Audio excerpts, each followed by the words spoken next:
30번입니다. 솔로 경제성장 모형에 관한 설명으로 옳지 않은 것은 생산함수의 구체적인 모습이라든가 그리고 보기를 보면 환급률 이런 내용이 없기 때문에 가장 단순한 솔로 경제성장 모형을 통해서 답을 골라보도록 하겠습니다. 먼저 솔로 성장 모형의 가정을 살펴보겠습니다. 첫 번째 가정은 생산함수에 대한 가정입니다. 콥 더글라스 함수 형태를 띠고 있고요.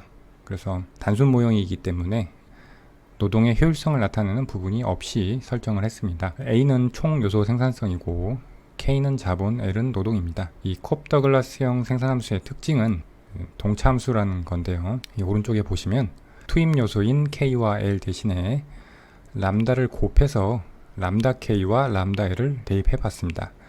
그렇게 되면 이 람다의 2분의 1승과 람다의 2분의 1승이 앞으로 이렇게 람다로 나오게 되고, 그래서 이 식은 결국 람다 곱하기 y의 형태를 가지게 됩니다. 그래서 이 람다의 개수가 1이죠. 그렇기 때문에 이런 형태의 생산함수는 1차 동차 생산함수가 됩니다. 그리고 이러한 성질을 가지는 생산함수를 규모수익 불변의 성질을 가진다고 합니다. 그럼 바로 보기에서 보면 2번에 생산함수가 규모에 대한 수학 불변이라고 가정한다. 지금 우리는 가정에 대한 이야기를 하고 있죠. 2번은 맞는 보기가 되겠고요. 그리고 두 번째 인구에 대한 가정이 들어가는데 L분의 L 닷, 우리는 이 용어 정의를 이 L 닷을 L의 변화분, 즉 이 왼쪽에 와보시면 X라는 변수가 있을 때 X의 닷은 시간에 따른 X의 변화분을 의미하고요.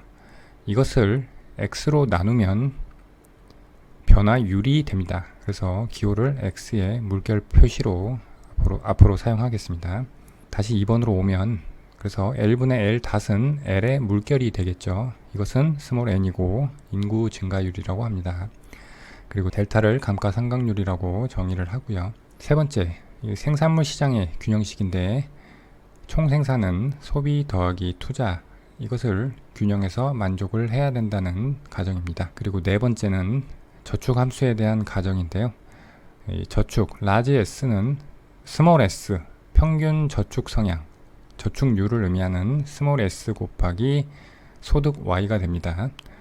이것을 이제 소비로 바꿔버리면 소비는 소득에서 저축을 뺀 것이니까 1 스몰 s 곱하기 y가 되죠. 여기까지 해서 이 3번 가정과 4번 가정을 같이 연립을 하면 스몰 s 곱하기 y는 투자 I 해서 저축과 투자가 균형을 이룬다는 가정으로 변환할 수가 있습니다. 이것이 문제에서 보기 1번에 나와 있죠. 저축과 투자는 항상 균형을 이룬다. 그래서 이것도 맞는 보기가 되겠습니다. 그 다음 3번과 4번의 보기는 초장기적 경제에 있어서 균형을 의미하는 균제 상태에서 이 저축률과 인구 증가율이 변화했을 때 어떻게 되는지에 대한 내용이니까 우리가 균제 상태의 식을 도출한 다음에 살펴보도록 하겠습니다. 그리고 경제 성장 모형에서는 지금까지는 이 대문자 Y, 대문자 C, 대문자 I, 대문자 S 이런 것들이 총량 변수인데 이것을 1인당 변수로 변환을 해서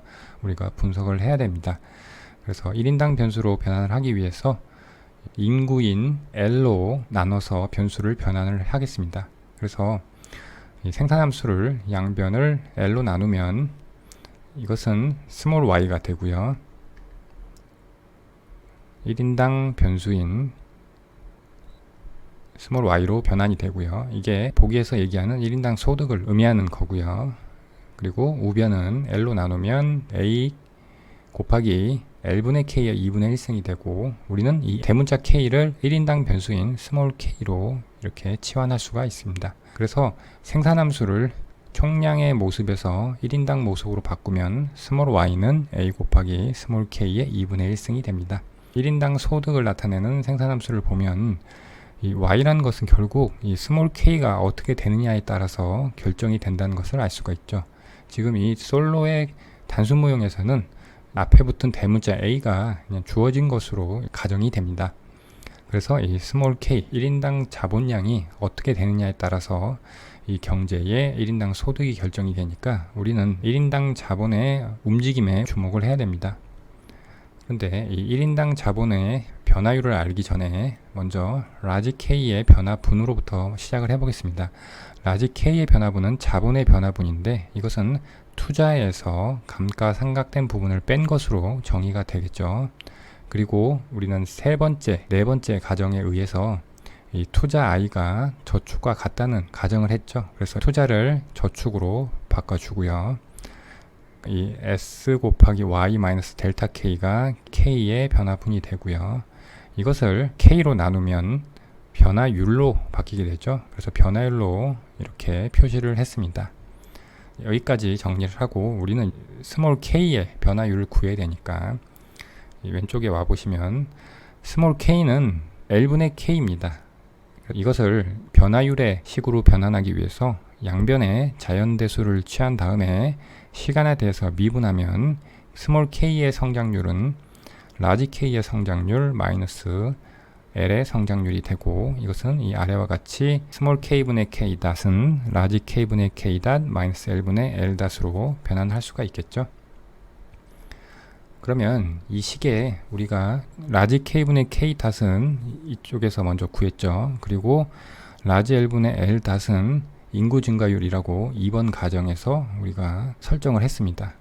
그러면 스몰 k의 변화율은 이렇게 되고 여기다가 라지 k의 변화율을 대입을 하고 그 다음에 인구 증가율을 빼줬습니다. 그런데 이 식에서 보면 이 y와 k는 총량 변수이기 때문에 1인당 변수로 바꿔주기 위해서 분자 분모를 L로 나눠줍니다. 그러면 스몰 k분의 S 곱하기 스몰 y가 되고 뒤에 그대로 이렇게 따라오게 됩니다. 여기까지가 이 스몰 k의 변화율이고요. 그러면 이 스몰 k의 변화분으로 한번 변환을 해보겠습니다. 양변에 스몰 k를 곱하면 되죠. 곱하면 S 곱하기 y 마이너스 델타 플러스 n에 묶어서 스몰 k가 되겠습니다. 이것이 이 경제의 초장기적 균형에서는 0이 되기 때문에 이것은 0으로 놓으면 S 곱하기 Y는 델타 플러스 N 곱하기 K가 됩니다. 그리고 이 스몰 y는 우리가 처음에 생산함수를 1인당 변수의 형태로 바꿨죠. 이것을 A 곱하기 스몰 k 2분의 1을 여기다 대입을 하면 결국 S 곱하기 A 곱하기 스몰 k의 2분의 1승이 델타 플러스 N 곱하기 스몰 k가 되고 이것을 k에 대해서 정리하면 k는 델타 플러스 n분의 s 곱하기 a의 제곱이 됩니다. 즉, 이 조건이 경제의 초장기적 균형 상태인 균제 상태의 조건이 되고요.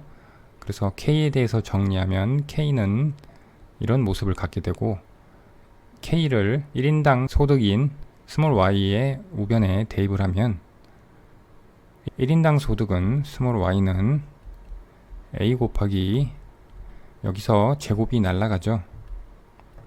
그럼 델타 더하기 n분의 스몰 s 곱하기 a가 되고 a끼리 정리를 해주면 a의 제곱이 되고 이것은 날아가게 되죠.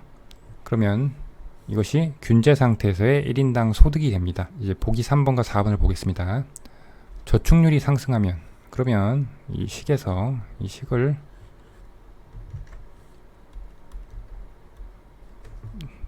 보면 저축률이 상승하면 그러면 여기서 스몰 s가 상승하는 것이죠. 스몰 s가 상승하면 이 1인당 소득은 증가하게 되죠. 그래서 3번에 보면 저축률이 상승하면 균제 상태 1인당 소득은 증가한다. 3번은 맞는 보기고요. 4번 인구 증가율이 하락하면 인구 증가율은 이 스몰 n이 되죠. 이것이 하락하면 균제 상태 1인당 소득은 증가하게 되겠죠. 분모가 작아지니까. 그런데 균제 상태 1인당 소득은 감소한다고 했으니까 이것이 틀린 보기가 되겠죠. 그래서 답은 4번이 되겠습니다. 31번 표는 A국의 통계 자료이다. A국의 생산함수가 이렇게 콥-더글라스형 함수로 주어졌을 때 성장 회계에 따른 노동 생산성의 증가율을 구하라. 단 A는 총 요소 생산성이고 K는 자본, L은 노동, 알파는 0에서 1의 사이의 값이다.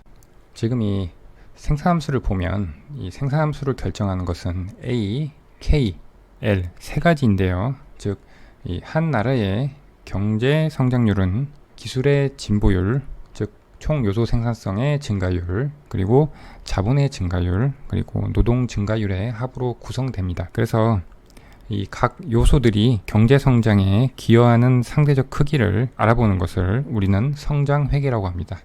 그러면 이 생산함수를 증가율의 식으로 변환을 한 다음에 문제를 한번 풀어보도록 하겠습니다.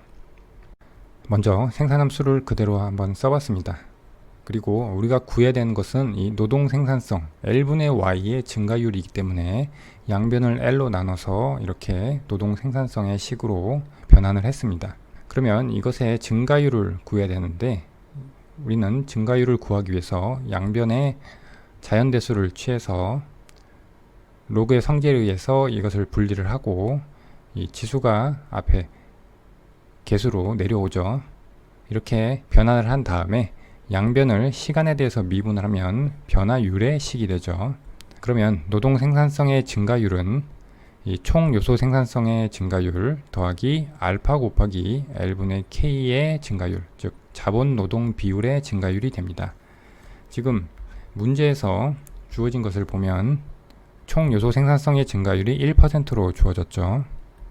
그리고 알파는 모릅니다.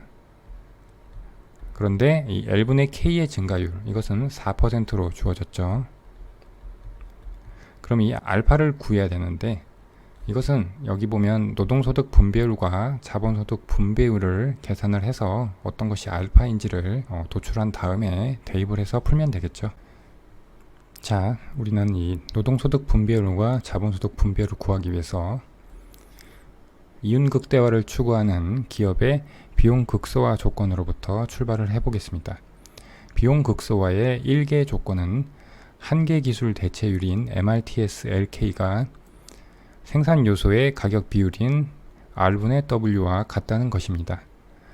좌변의 한계 기술 대체율은 노동과 자본의 한계 생산성의 비율로 표시를 할 수가 있고요. 그러면 MPK분의 MPL로 바뀌게 되고 이것이 R분의 W와 같다가 비용극소화의 1개 조건이 됩니다. 그리고 이 조건은 이 노동의 한계 생산성과 노동의 가격인 임금 그리고 자본의 한계 생산성과 자본의 가격인 R끼리 각각 묶으면 W분의 MPL이 R분의 MPK가 됩니다. 즉 노동 1원당 한계 생산성 그리고 자본 1원당 한계 생산성이 같아지는 조건을 만족할 때 기업은 비용 극소화를 달성할 수 있다는 조건이 됩니다.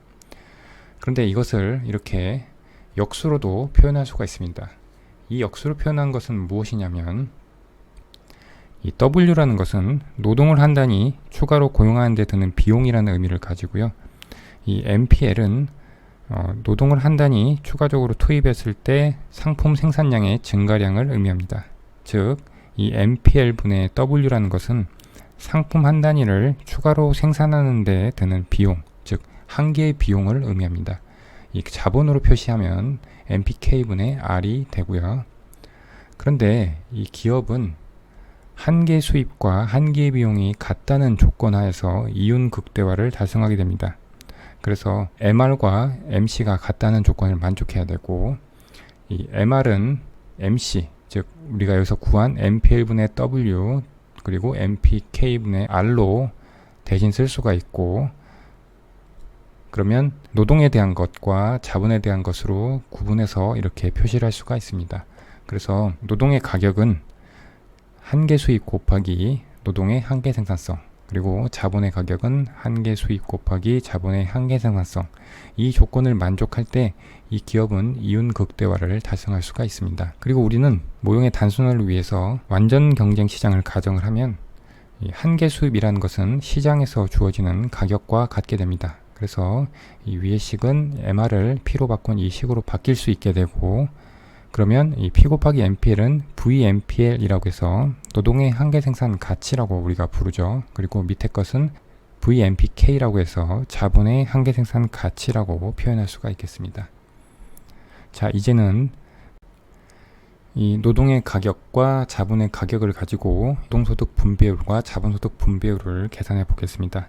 노동소득 분배율은 P 곱하기 Y분의 전체 소득분의 노동의 가격 곱하기 노동량이 됩니다. 그래서 노동의 가격이 W인데 이것은 P 곱하기 NPL이니까 P 곱하기 NPL이 왔고요. 그리고 노동량이 곱해졌습니다. 그리고 자본소득 분배율도 마찬가지로 P 곱하기 Y분의 자본의 가격 곱하기 자본량이 되겠습니다. 여기서 P는 공통적이니까 약분이 돼서 날아가고요. 그리고 분모를 보면 Y가 그대로 이 생산함수가 오고요. 그리고 분자는 NPL 곱하기 L인데 NPL은 Y를 L에 대해서 미분한 값이죠. 그리고 거기다가 L을 곱했죠. 그러면 이 1-알파를 제외한 나머지 부분이 아래 Y와 같게 됩니다. 그래서 약분이 돼서 노동소득 분배율은 1-알파가 되고요. 자본소득 분배율도 동일한 방식으로 계산을 하면 알파가 나옵니다. 그런데 우리는 아까 처음에 구한 노동 생산성의 증가율을 구하는 이 식에서 알파만 구하면 됐었죠. 근데 알파가 자본소득 분배율이니까 문제에서 주어진 대로 0.25를 대입을 하면 여기가 1%가 되죠. 그래서 1%와 1%를 합해서 답은 2%가 돼서 2번이 되겠습니다.